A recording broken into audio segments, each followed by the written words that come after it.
তো hello my sweet family, welcome back to my channel. তোমরা সবাই কেমন আছো? আশা করছি তোমরা সবাই খুব ভালো আছো। আমি অনেক ভালো আছি। তোমরা সবাই সঙ্গীতা সিম্পল ব্লগে নতুন একটা ভিডিওর সাথে জানাই তোমাদের অনেক ভালোবাসা। ফ্রেন্ড, এর আগে তোমাদের কিন্তু ব্লগ দিয়ে দিয়েছি, বিয়েবাড়ির থেকে শুরু করে বাড়ি এসে যে এনজয় করেছি সেই ব্লগটা তোমাদের দিয়ে দিচ্ছি অলরেডি। আজকে হচ্ছে বাড়ি যাওয়ার পালা, বাড়ির থেকে আর কি। অনেকটাই এনজয় করেছি এই কয়দিন, তার সাথে সাথে কষ্টও করেছি প্রচণ্ড। তোমরা দেখলেই বুঝতে পেরেছো আগের ব্লগটায়। যাই হোক, শরীরটাও একদম ক্লান্ত হয়ে গেছে।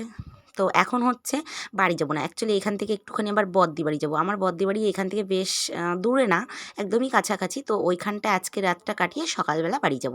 তো এখানে দেখো বদ্দি বাড়ি এসেই এখানে হচ্ছে কাঠ ফাড়া হচ্ছে, মানে এসে খাওয়া দাওয়া করে রেস্ট নিয়ে তারপরে এখানে কাঠ ঠাটগুলো ব্যবস্থা করছে। কেন বলো তো? তোমাদের বলছিলাম যে এখন হচ্ছে কাঠ ফাড়া হচ্ছে, রাত্রে হবে চিকেন পোড়া। তো আমি এই যে বলে বলে তোমাদের সাথে ব্লগটা পুরো শ্যুট করছিলাম, কিন্তু পরে যখন আমি ভয়েস ওভার দিতে যাচ্ছি তখন দেখছি যে পুরোটাই মানে ব্যাকগ্রাউন্ডের সাউন্ড এসছে। এবার জায়গায় জায়গায় ব্যাকগ্রাউন্ডের সাউন্ড যদি আসে তাহলে তো পুরোটাই কপিরাইট পড়ে যাবে। তো ওই কারণে আবার মিউট করে দিয়ে আবার মানে ভয়েস দিতে হচ্ছে, কিছু কিছু জায়গায় না, এখন সব জায়গাতেই। তো প্রথমে ভেবেছিলাম ভয়েস দিয়ে দিয়ে একটু একটু করি, তারপরে যেখানে লাগবে লাগবে, যেখানে লাগবে না লাগবে না। কিন্তু আমার কপালটাই খারাপ, কখনোই আমি নিজে কথা বলে বলে ভিডিও শ্যুট করতে পারি না, কি করব। তো যাই হোক, এভাবেই ব্লগ আমাকে শ্যুট করতে হয়। তারপরে যাই হোক, এদিকে চলো, ওরা ওদিকে কাঠ ফাড়ছে, আমি আর কি বলছিলাম যে চল যেতে হবে না। তবু আমার দিদি বলছে না চল, সকালবেলা যখন চলেই যাবি তো কিছু শাক ঠাক তুলে দেবো। তো ওই কারণে আমার দিদি নিয়ে চলে এসেছে মাঠে। অ্যাকচুয়ালি ওখানে ওরা কাঠ ঠাট ফাড়ছে, এদিকে আমরা একটা টাইম পেয়েছি, ও বলছে চল একটু মাঠে দিয়ে কিছু শাক ঠাক তুলে আনি। যেহেতু ওই দিকের কাজটা ওরা করবে, আমাদের কাজটা শেষ প্রায় অলরেডি বলতে গেলে, রান্নাবান্না খাওয়া দাওয়া করিয়ে দিয়ে এসেছি। ওরা কাঠটা চিরুক আর এদিকে আমরা একটু মাঠে শাকটা তুলে তারপরে যাই। তো যাই হোক, ওই জন্য মাঠে চলে এলাম। আর এদিকে দেখো মাঠের দৃশ্যটা জাস্ট অসাধারণ লাগছে, সত্যি কি সুন্দর যে লাগছে। আমাদের ওখানে এতটাও চাষবাস নেই, আমার দিদিদের এখানটায় যা চাষবাস তোমাদের বলে বোঝাতে পারবো না। ভীষণ পরিমাণে চাষবাস হয়, রসুন পেঁয়াজ মানে অনেক অনেক কিছু, লঙ্কা, সর্ষে, মানে মাঠকে মাঠ। যদি তোমাদের মানে খুব ভালোভাবে দেখাতে চাই না, তবু দেখাতে পারবো না, আমার ক্যামেরায় আসবে না।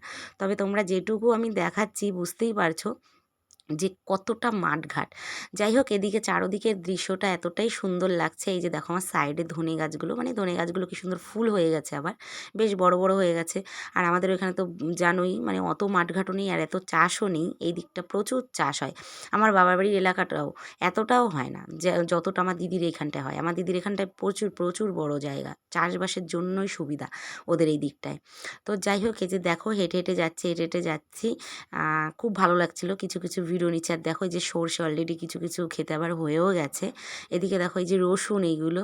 তো আজকে তোমাদের সাথে অনেক অনেক কিছু শেয়ার করতে পারবো, বিশেষ করে চাষবাসটা। সত্যি এরকম চাষবাস, ক্ষেত, নদী নালা জাস্ট অসাধারণ লাগে। আর আমার বাবার বাড়িটা সত্যি কথা বলতে নদী নালা চাষবাস দিয়ে একাকার অবস্থা, খুব সুন্দর প্রকৃতি, সব প্রকৃতিই ভালো। তারপরেও আমার মনে হয় যে আমাদের এই দিকটা না, এই চাষবাস শুধু আমাদের এই দিকটা না, যেই যেই দিকটা চাষবাস আছে সেই সেই দিকটা ভীষণ ভালো লাগে।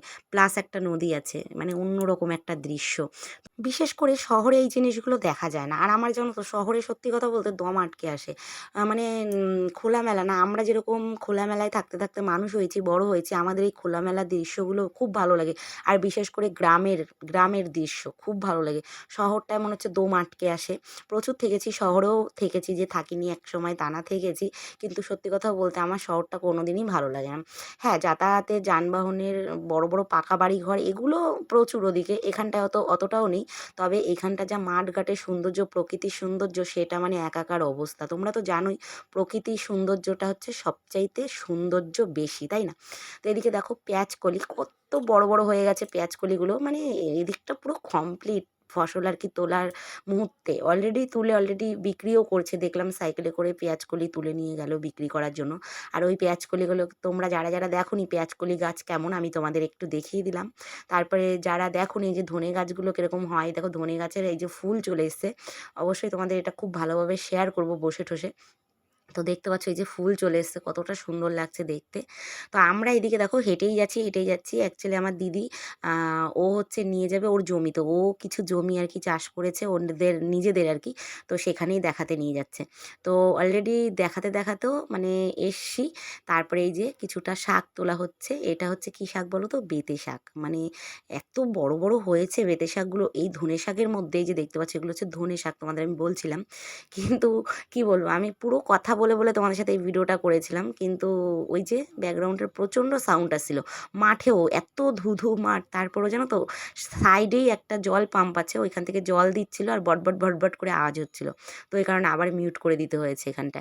এই যে দেখো আমি তোমাদের দেখাচ্ছি যে মাঠ ঘাটগুলো জাস্ট তোমরা দেখো, শুধু দেখো, মানে যেদিকেই তাকাবে মাঠ ঘাট। আর আমার দিদি এতটা কষ্ট হয়েছে কদিন অনুষ্ঠান করে কাজবাজ করে, তারপরে অনেকটা দূর ওর ক্ষেত দেখাতে নিয়ে এসছে। তবু যাই হোক দেখে গেলাম, ফাইনালি এটাই ভালো লাগলো। আর এদিকে দেখো আমার হাতে হচ্ছে কী শাক বলো তো? টাটকা এই যে বললাম একটু আগে, বেঁতে শাক। তোমরা যারা দেখোনি তারা দেখে নাও। আমাদের তো জাস্ট অসাধারণ লাগে এই বেঁতে শাক খেতে, ভাজা। আর এই শাকগুলো তো আরোই ভালো লাগে, মানে এত বড় বড় পাতা, এত সুন্দর খেতে, একদম মানে জবাব নেই। বলতে জিভে জলও চলে আসছে, দেখেছো? এই বেঁতে শাকগুলো একটু বেশি করে তেল দিয়ে পেঁয়াজ রসুন দিয়ে যদি ভাজা হয় না, জাস্ট অসাধারণ লাগে। আর কিচ্ছু লাগে না, সাথে একটা শুকনো লঙ্কা ভাজা থাকবে।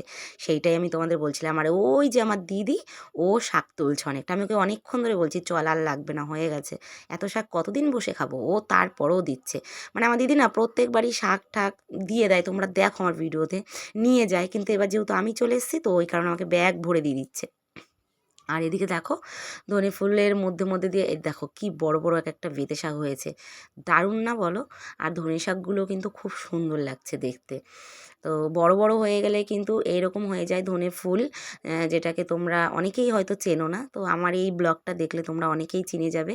আজকে তোমাদের অনেক ধরনের আমি ফসল চাষ করা আর কি দেখিয়ে দিলাম, যে কিভাবে দেখো এই যে চাষ হয়। তোমরা যারা শহরে থাকো অনেকেই জানো না, যারা গ্রামে থাকো তারা তো চেনোই, আর যারা শহরে থাকো অনেকেই চেনো না, জানো না। তো তোমাদের জন্যই ভিডিওটা করলাম। তো এই যে দেখো কি সুন্দর লাগছে শাকগুলো, অলরেডি তোলা হয়ে গেছে, আর তুলবো না। এইবার ফাইনালি চলে যাব বাড়িতে। চলো এবার বাড়িতে চলে যাই, তারপরে আবার কথা হবে।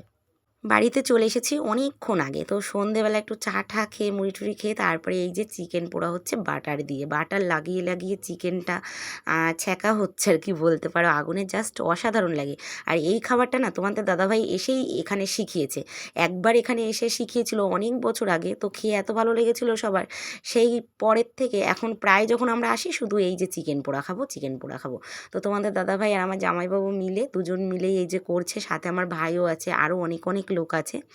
তো চিকেন পোড়া খেতে তোমরা কারা ভালোবাসো অবশ্যই কিন্তু আমাকে কমেন্টে জানাবে। আর শীতকালে চিকেন পোড়া বলতেই কিন্তু অসাধারণ একটা খাবার, এটার বলার কিছু নেই, ভাষা নেই। এই দেখো কিছুটা পোড়া হয়ে গেছে। আর সত্যি কথা বলতে তোমরা যদি যারা 2-3 পিসও চিকেন খেতে পারো না রান্না, তারা যদি তোমরা পুড়িয়ে খাও না, প্রায় 500-1 কিলো খেয়েই নেবে। তাহলে বুঝতে পারছো কতটা টেস্টি হয়। আর বাটার লাগিয়ে যেহেতু ছ্যাঁকা হচ্ছে খুব ধীরে স্লোতে, তো সেহেতু খুব সুন্দর লাগে খেতে। আর এদিকে ওটা তো হচ্ছে, এদিকে আরেকটা কয়লা করছি আমি।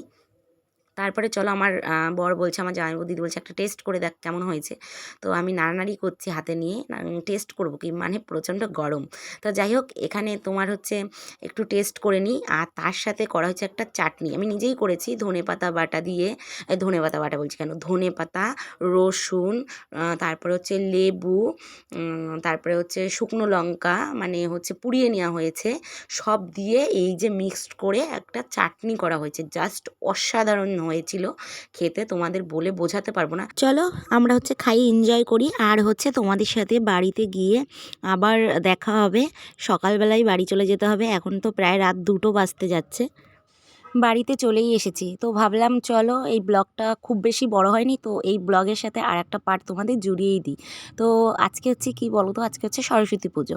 বাড়িতে এসে বুঝতেই পারছো আজকে কতদিন ধরে জামা কাপড় সমস্ত কিছুই ছিল নোংরা, সবটা ধুয়ে কেচে একদম ফ্রেশ হয়ে উঠে সরস্বতী পুজোর জন্য রেডি হয়ে গেছি, মধ্যে আর কোনো ব্লগ শ্যুট করতে পারিনি। তো তারপরে যাই হোক ভাবলাম আজকে সরস্বতী পুজো, এখান থেকেই আবার শ্যুট করি। তো এই কারণেই শ্যুট করলাম। এখানে দেখো সকালবেলা সমস্ত কাজবাজ কমপ্লিট করে আর কি স্নান স্নান করে মেয়েকে রেডি করিয়ে নিয়ে নিজেও রেডি হয়ে চলে এসেছি সরস্বতী পুজোর অঞ্জলি দিতে। মেয়ে এখানটায় হচ্ছে পড়ে, প্রাইভেট পড়ে, তো এখানে প্রচুর স্টুডেন্ট আছে। তো ওর দাদাই এখানে এই যে সরস্বতী পুজোটা করে, খুব সুন্দর করে দেখো কত সুন্দর করে করেছে। ঠাকুরের ঘরটা আমার হেভি পছন্দ হয়েছে। তো তারপরে যাই হোক, এখানে এই যে অঞ্জলি টঞ্জলি দিয়ে কমপ্লিট করে এখন হচ্ছে বসে পড়েছি খেতে, কারণ এখানটার থেকে এখন খাওয়া দাওয়া করে তারপরে ঘুরতে যাব। এখনও অবধি ঘুরতে যাইনি মেয়েকে নিয়ে, তো এই বেশি দূর যাব না, কাছাকাছিই যাব। তো এদিকে দেখো পড়ে গেছে পাতে আমাদের ফ্রায়েড রাইস আর হচ্ছে তোমার আলুর দম আর ফ্রায়েড রাইস করেছিল। তার সাথে ছিল প্রসাদ, ওই যে দেখতেই পাচ্ছ চাল মাখা, মিষ্টি, এগুলো আগেই দিয়ে গেছে, তারপরে চাটনি পাঁপড়। যাই হোক, খাওয়া দাওয়াটা কমপ্লিট করে এখন আমরা বেরিয়ে পড়েছি মা আর মেয়ে তোমার হচ্ছে ঠাকুর দেখতে। সকাল থেকে এত ব্যস্ততা ছিল, মানে সকালবেলা উঠে একটা রেডি হওয়া, স্নান করা, মানে ভীষণ একটা ব্যস্ততা যায়, তোমরা বুঝতেই পারছো। সাজুগুজু, মেয়েকে রেডি করা, সবটা করে দিয়ে তারপরে চলে গেছিলাম অঞ্জলি দিতে। অঞ্জলি দিয়ে ঠিয়ে তারপরে খাওয়া দাওয়া করে একবারেই বেরিয়েছি। এখন প্রায় কিন্তু 2টো বাজে। চলো এবারে তোমাদের আমি হচ্ছে দেখাবো ফার্স্ট যে আমাদের বাজারে যেতেই একটা মণ্ডপ হয়, খুব সুন্দর করে। এই যে দেখো, সিম্পলের মধ্যে এতটা সুন্দর করে। আমরা এই যে সবে এসে ঢুকলাম, দেখছি ফাঁকা, তো ভাবলাম চলো ভালোই হয়েছে, কটা ছবি ভিডিও টুডিও নেওয়া যাবে, যেহেতু এখন ফাঁকা আছে। আর লাইটিংটা নেই, লাইটিংটা করলে তো আরও সুন্দর লাগতো, যেহেতু আমরা দিনের বেলা এসেছি, তোমরা বুঝতেই পারছো। আর এখানে মানে সিনারিটা করেছে এতটা সুন্দর, মহামুনি, সাধক, বড় সাধক, এদের নিয়েই করেছে। আমার কাছে প্যান্ডেলটা খুব ভালোই লেগেছে, প্যান্ডেল বলি, দেখো সরি, সিনারিটা খুব ভালোই লেগেছে। তোমাদের কেমন লেগেছে তোমরা কিন্তু অবশ্যই আমাকে কমেন্টে জানাবে। তারপরে দেখো এখান থেকে একটু হেঁটে শ্যুট নিচ্ছিলাম। আর দেখো ওই যে একটা মুনি ঋষি মানে স্নান করে চুলটা এরকম করে দিচ্ছে, সেই একটা সিন, ওটা খুব সুন্দর লাগছে। এরপর ওই মণ্ডপটা দেখে চলে এলাম আর একটা মণ্ডপে। এটা হচ্ছে আমাদের বাড়ির পাশেই একদম হাই স্কুলের যে পুজোটা হয়, সেই পুজোটা দেখো কি সুন্দর করে এখানে ঘর দিয়ে সাজিয়েছে। আর এই হাই স্কুলের পেছনেই হচ্ছে আমাদের আর কি প্রাইমারি স্কুল। তো প্রাইমারি স্কুলটা এই বছর আর কি পুজো দিতে পারিনি, আমি রেডি করিয়ে দিয়েছি, কিন্তু ওর একটু গাফিলতিতে যেতেও পারিনি, পুজোও দিতে পারিনি। ওই যাই হোক, এক জায়গায় দিলেই হবে, যেহেতু প্রাইভেটে ওখানে দিয়েছে অঞ্জলি, তবে স্কুলে দিতে পারিনি, এটাই যা ব্যাপার। তো যাই হোক, হাই স্কুলে এসে দেখছি এখানে কত আঁকা, এত সুন্দর এঁকেছে, মানে দারুণ হয়েছে, সেইগুলোই দেখছিলাম। আর মেয়েও দেখছিল, তো আমিও একটু তোমাদের সাথে শেয়ার করে নিলাম। আর এদিকে চলো, আমাদের তো ঘোরাটোরা কমপ্লিট হয়ে গেছে, আর যাব না বিশেষ কোথাও, এখন চলে যাব বাড়ি। তো আজকে ভিডিওটা তোমাদের কেমন লেগেছে অবশ্যই কমেন্টে জানাবে, ভালো লাগলে অবশ্যই কিন্তু বলবে। চলো আজকের মতো এটুকু।